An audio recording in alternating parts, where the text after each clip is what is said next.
And I also have one more piece of artwork that I would like to place on this woman. And let's go over to the tattoos PSD. And what I'm going to do is select this tattoo over here, and then go up here to edit, copy merged. And then over here on the stock image, I'll go back to the layers palette. I'll go over here to edit, paste, and let's call this arm tattoo. And then let's make this a smart object. Over here to edit, free transform, and I'll grab the transformation handles and size this down and decide where I want this tattoo to go. And I'll just zoom in here to the arm. I liked it how on the completed applying tattoos image, I like how it stops right about here, right where the arm connects to the center of the body here, because then I can wrap these tattoos around underneath her arm, or make them look like that anyway. But I'm just going to move this here and decide where I want to put it. And this looks pretty good right about here. I'll probably resize it down just a little bit. Okay, there we go. And I'll go ahead and press the Enter key on the keyboard to confirm that. Now let's do a little bit of masking to make it look like that artwork is really there on the arm. I'm going to come over here to the Layers palette and click on this button right here, which will create a layer mask. And then I'll come over here to the toolbar, select the brush tool with black as the foreground. And if I paint on this mask here, that will take away the artwork there. Make it look like it's going around or underneath the arm. We're just painting on this mask. It's nothing permanent. We can get this back. But some of these areas are a little bit out too far. And we probably wouldn't want to use the liquefy command for those areas. I'll make sure this is a bigger brush here. There we go.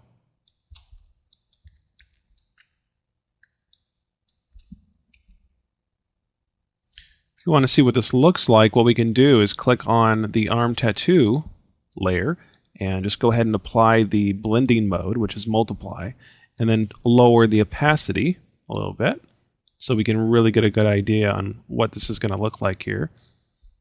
And I can click back on the mask and then go back through here and paint to erase away some of the outside artwork here.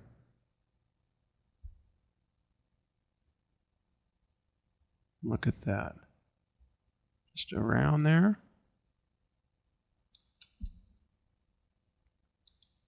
Now right here is a little bit tricky. I'm going to show you what we can do here. Okay, I think I'm just going to take this artwork now into the liquefy filter and distort some of these areas down here. But before I do that, let's rasterize this layer. I'm going to right click on it and select rasterize, and it's kind of going off the screen. You can also come up here to layer smart objects and select rasterize right here. Okay, and then let's apply this mask to the layer by right clicking on the mask and selecting apply layer mask. All right, let's go up here to filter and liquefy. Then I'll select the zoom tool here, and I'm just going to draw a selection around the area that I would like to zoom into. And let's just grab the forward warp tool. Oh, this is really big. Let me go ahead and just lower that down a little bit there.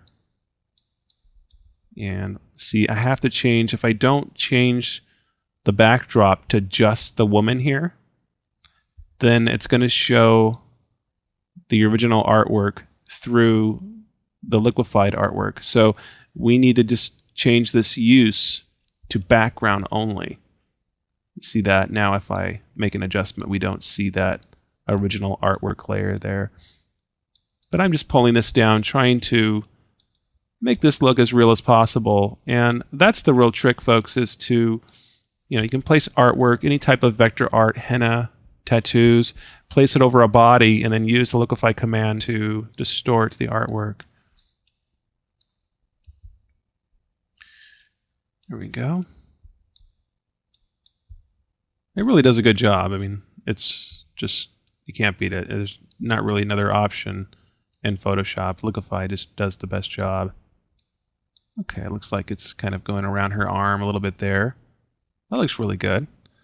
Okay, I'm going to go ahead and click OK, and Photoshop will apply that.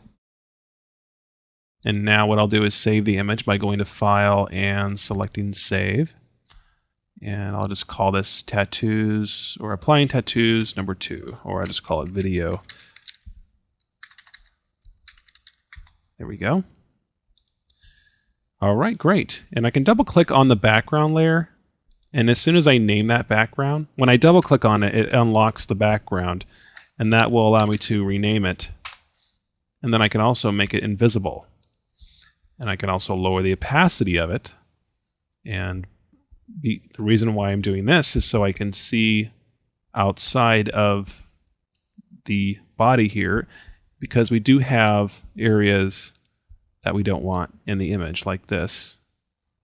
Some excess artwork here on the outside. And I think this image over here looks pretty good. I don't think we have to worry about that. But I'll bring this back in, turn this up, and there we go.